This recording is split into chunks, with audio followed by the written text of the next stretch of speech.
The pharmaceutical giant AstraZeneca says it's withdrawing its COVID-19 vaccine worldwide. A statement says the decision is purely commercial as the jab has been replaced by products that target new COVID variants. Now, earlier this year, AstraZeneca admitted that its vaccine could, in very rare cases, cause a life-threatening side effect of blood clots. Some countries had already stopped supplying it. Let's get this discussion on now with the founder of the Africa Medical Association, Dr. Kgosi Letlape. Dr. Letlape, thank you so much for your time. So this global recall happens after 3 billion doses or so have already been circulating. So should we be worried here in South Africa following this admission by AstraZeneca? No, we should not be worried. We should just be hopeful that SABC will give us full information about the huge trial that we had in our own country. Remember that the vaccines were registered under emergency authorization because they didn't have full registration. So the regulator is expected by law to be given all the information by the researchers about the effectiveness of the vaccines, and all side effects and adverse events need to be reported to the regulator. Just give us a little bit more information about, the blood clot condition that is now seemingly at the center of this lawsuit with AstraZeneca. What do we need to know as the public? What we need to know is that it's a rare occurrence. And what happens is that you get blood clotting and your platelet count comes down. Reduced platelet count, thrombosis, and thrombocytopenia, as we call it clinically. And that is a rare effect of the drug that was found under the study. But anybody that has any circulation problems, that's why it is important that when you come in before you get vaccinated, that a clinical assessment be done of what your state is and all your chronic conditions to be noted. The challenge has always been for people that are vaccinated, when they get adverse events or when they get conditions that could be related to the vaccine, the question is whether is it related to their pre-existing conditions or is it related to the vaccine? And generally, the assumption had always been link it to the vaccine, just as a measure of extreme caution.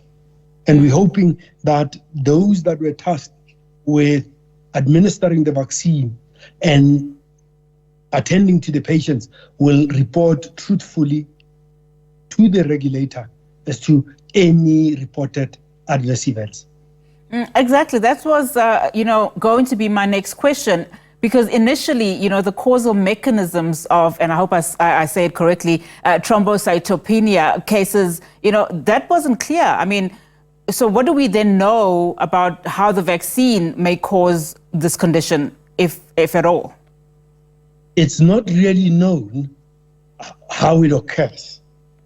It is known that it occurs, but how it occurs, what are the cycles, what are the things that go wrong in the body, we don't know. What is critical is the fact that the scientists that were administering the vaccine have to record all side events. But more importantly, those of us who received the vaccine need to report any adverse events to the vaccine site so that the things can be recorded. This time out, I guess the last vaccines with this particular vaccine would have been done more than 2-3 years ago. There's really no immediate danger, but we just need to know that at the time that this was done, what was the incidence of this rare event? And it is interesting that now that they've pulled it off the market, they admit to this rare occurrence.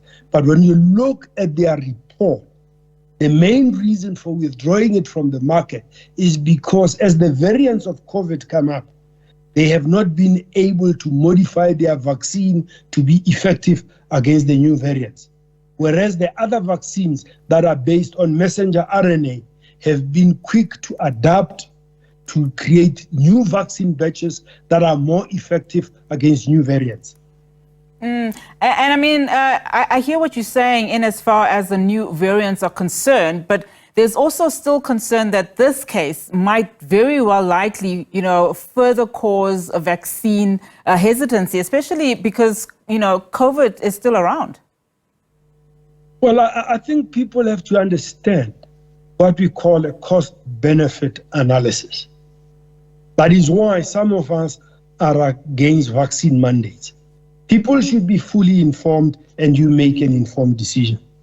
These vaccines are seasonal vaccines because the virus keeps mutating and changes from season to season.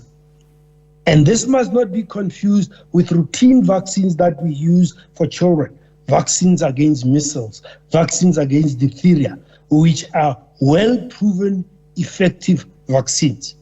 If people remember, every time there's a flu season, there'll be a new vaccine for the predominant strain of that season.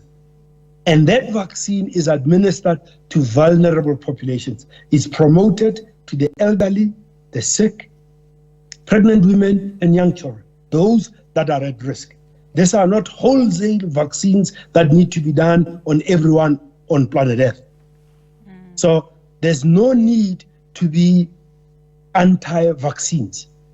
We just need to ensure that you have well-informed healthcare professionals that we consult with that will advise on the need and advisability of taking a vaccine. Dr. Letlape, thank you so much for your time. Really do appreciate it. Dr. Kgosi Letlape there, of course, the founder of the Africa Medical Association, saying there that South Africans do not need to be concerned. And that, of course, follows the pharmaceutical giant AstraZeneca withdrawing its COVID-19 vaccines worldwide.